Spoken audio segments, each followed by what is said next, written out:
Welcome to Eklavya स्नातक and I am Sachin. और आज की इस वीडियो में मैं आप सभी को बीए प्रोग्राम से जो आपकी हिंदी एमआईएल बी का जो पहला चैप्टर है हिंदी गद्य उद्भव और विकास, इसकी इजी एक्सप्लेनेशन देने वाला हूं। ये सेमेस्टर 3 और 4 दोनों ही स्टूडेंट्स के लिए काफी ज्यादा हेल्पफुल वीडियो है क्योंकि सिलेबस सेम होता है और डीयू रेगुलर एसओएल और एनसी वेब सभी जगह ये वीडियो समान रूप से बिल्कुल मददगार है। तो चलिए फिर वीडियो को हम शुरू करते हैं। सबसे पहले आपको बताना चाहूंगा कि अगर आपका कोई भी सवाल हो तो आप मुझे इंस्टाग्राम पे मैसेज कर सकते हैं। मेरा यूजर नेम आप सभी के सामने लिखा हुआ है। कोई भी आपकी क्वेरी हो आप आके मुझसे पूछ सकते हैं। और एक इन्फॉर्मेशन और है, अगर आप हमारे टेलीग्राम ग्रुप से ज्वाइन होना चाहते हैं तो एकलव्य स्नातक 1 सर्च मार के आप टेलीग्राम चैनल को ज्वाइन कर सकते हैं। और चलिए फिर स्टार्ट करते हैं अपने आज के इस टॉपिक को। तो देखिए, सबसे पहले यहाँ पे बताया जाता है कि हिंदी गद्य का विकास। गद्य क्या होता है? देखो, हिंदी भाषा में जब हम कुछ देखते हैं तो या तो पद्य में होता है या गद्य में होता है। पद्य का मतलब होता है जो काव्य के रूप में लिखा जाता है, जो पोएट्री की तरह होता है, कविता की तरह होता है। और गद्य में आपका क्या आता है? निबंध, उपन्यास, यानी कि नॉवेल्स, ऐसे टाइप आप अगर कुछ भी लिख रहे हो वो सब आपका पद्य में आता है, सॉरी गद्य में आता है। तो गद्य कैसे विकसित हुआ? ठीक है, तो देखो सबसे पहले क्या था, ब्रजभाषा ज्यादा बोली जा रही थी। ठीक है, ब्रजभाषा में ज्यादातर लिखा जाता था। लेकिन ये ब्रजभाषा जो है ये काव्य में तो सही थी। ठीक है, जहां कविता की बात है वहां तो ब्रजभाषा सही थी। लेकिन गद्य की भाषा की परंपरा को आगे ना बढ़ा पाई। ब्रजभाषा जो है वो गद्य को आगे नहीं लेकर जा सकी। और इसी कारण क्या हुआ, खड़ी बोली के अंदर गद्य का विकास होने लगा। ठीक है, खड़ी बोली में एक नई बोली आई जिसमें क्या हुआ, गद्य का विकास होने लगा। इसका सबसे बड़ा कारण क्या था?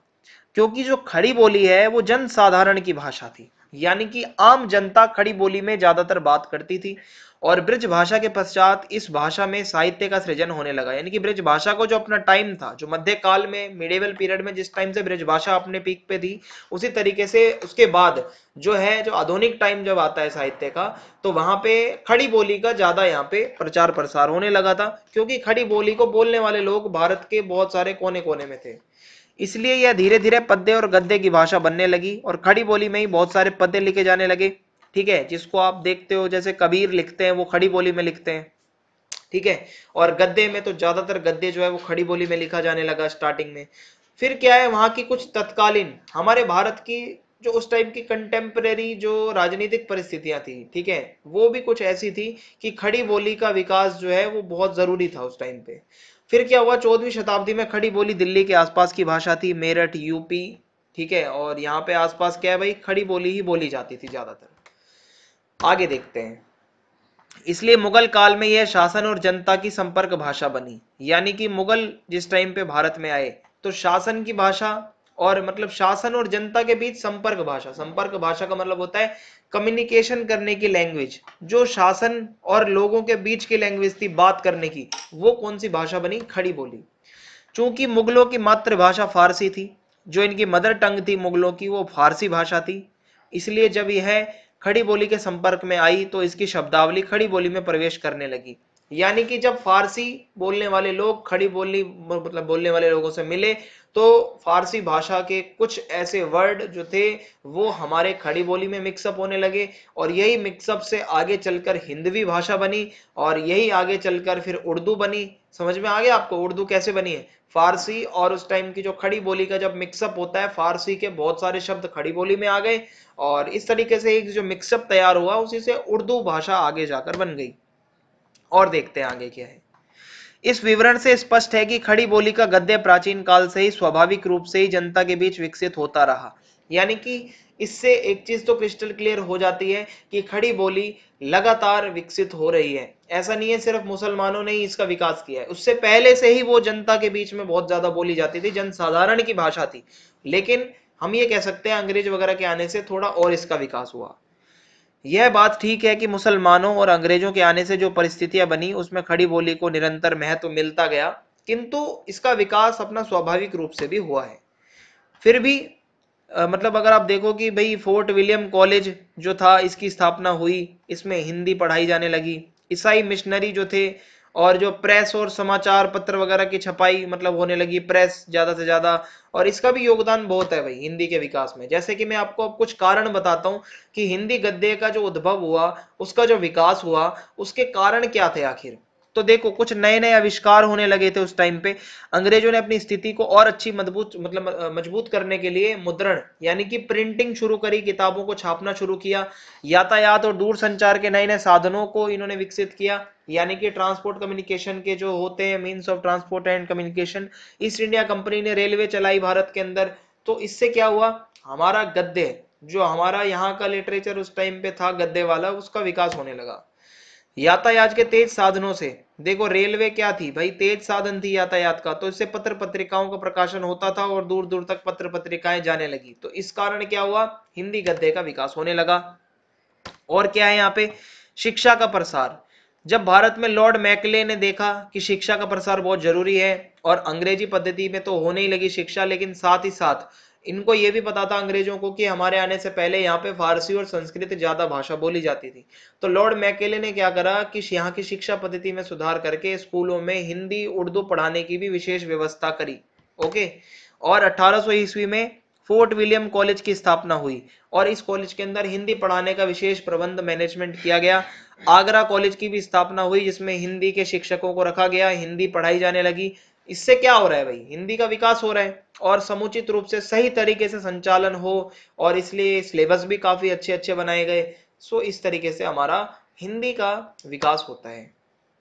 और आगे देखते हैं, समाज सुधार आंदोलन। देखिए उसी टाइम पे 19वीं शताब्दी में हमारे भारत में समाज सुधार आंदोलन चल रहे थे और भारत के समाज में जो कुछ बुराइयां आ गई थी उसको समाप्त करने के लिए अनेक आंदोलन चले। क्योंकि समाज सुधार आंदोलन के जो नेता होते थे वो ये चाहते थे कि हमारी भाषा वही होनी चाहिए प्रचार प्रसार की जो कि जनता की भाषा है। तो जनता की भाषा जो थी वो उस टाइम पे हिंदी थी, ज्यादातर लोग हिंदी बोलते थे।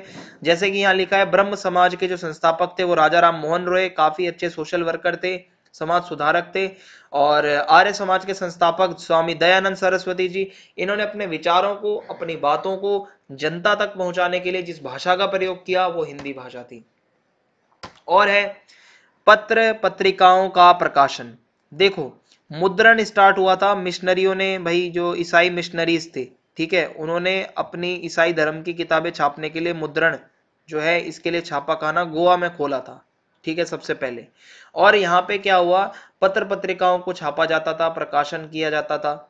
उसके माध्यम से बहुत सारे गद्य लेखक जो थे, जो गद्य में लिखते थे, वो अपने लेखन को मतलब उनको और अच्छा लगने लगा भाई। और कलकत्ता से जो पंडित जुगल किशोर शुक्ल हैं, उन्होंने हिंदी का पहला पत्र है उदंत मार्तंड, उसका प्रकाशन शुरू कर दिया और ये साप्ताहिक पत्र था। बनारस में से बनारस अखबार, और सन 1846 में मार्तंड जैसे समाचार पत्र आने लगे जिसकी भाषा जो थी वो हिंदी थी। हिंदी के ये सारे पत्र पत्रिकाएं थे, तो जिससे क्या हुआ, हिंदी का विकास होने लगा। और क्या था, अंग्रेजों की भाषा नीति। देखिए भाई अंग्रेजों की भाषा नीति क्या थी, अंग्रेजों ने यहाँ पे, अंग्रेजों के भारत आने से पहले यहाँ पे राजभाषा फारसी थी जो मुगलों की थी। मैकेले ने लगातार प्रयत्न किए कि अंग्रेजी भाषा का प्रचार प्रसार हो, और साथ साथ जो अदालतों की भाषा थी वो पहले 1836 तक क्या होता था, फारसी भाषा थी अदालतों की, कोर्ट कचहरी की।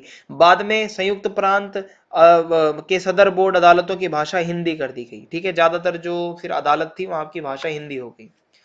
फिर है खड़ी बोली गद्य के प्रसार में शिक्षा संस्थाओं, यानी कि खड़ी बोली गद्य का प्रसार कैसे हुआ, शिक्षा संस्था जैसे कि फोर्ट विलियम कॉलेज, कचहरियों यानी कि जो कचहरियों की भाषा जब चेंज करके हिंदी की गई, पत्र पत्रिकाओं, इनका योगदान रहा लगातार।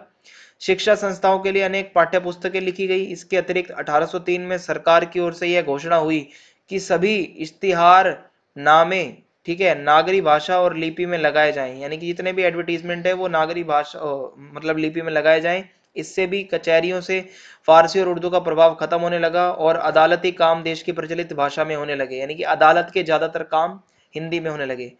प्रेसों की स्थापना के साथ कई पत्र प्रकाशित होने लगे, जैसे 1826 में जुगल किशोर शुक्ल के संपादन में हिंदी का पहला पत्र उदंत मार्तंड आया। इसके बाद बंग दूत 1829 में, फिर जगत दीपक भास्कर 1846 में, बनारस अखबार 1850, सुधाकर 1850। लगातार पत्र पत्रिकाएं समाचार पत्र का प्रकाशन होने लगा। 1854 ईस्वी में यहाँ पे जो है हिंदी का पहला दैनिक समाचार जो है सुधा वर्णन कलकत्ते से प्रकाशित हुआ। और इन सब पत्रों के माध्यम से हिंदी गद्य का लगातार जो है मतलब विवाद भी हुआ लेकिन विकास भी हुआ। एक वर्ग संस्कृत प्रधान भाषा के पक्ष में था दूसरा उर्दू बहुल भाषा के। एक के नेता राजा लक्ष्मण सिंह थे और दूसरे के राजा शिव प्रसाद सितारे हिंद। इस तरीके से विवाद चलता रहता था भाई, बहुत सारे होते हैं स्कॉलर्स आपस में लड़ते रहते हैं, तो वही हमें बताया गया है। तो आपके हिंदी बी के हिसाब से पहले चैप्टर में आपको इतना ही पढ़ना था। आई होप आपको वीडियो अच्छी लगी होगी। और आगे आपको मैं थोड़ा सा और बता दूं कि भाई इस विवाद से आगे चलकर खड़ी बोली गद्य को एक विशिष्ट दिशा मिली, खड़ी बोली को, और हिंदी गद्य को उभरने के लिए बहुत बड़ा संघर्ष भी करना पड़ा। एक तो शासक वर्ग ने उसे उचित प्रोत्साहन नहीं दिया, दूसरे उसे उर्दू के कारण बहुत सा विरोध झेलना पड़ा। उर्दू वाले हिंदी का विरोध कर रहे थे। इसका एक अच्छा परिणाम यह हुआ कि हिंदी उर्दू से एक पृथक भाषा के रूप में जाने जाने लगी, उर्दू से अलग भाषा बन गई हिंदी।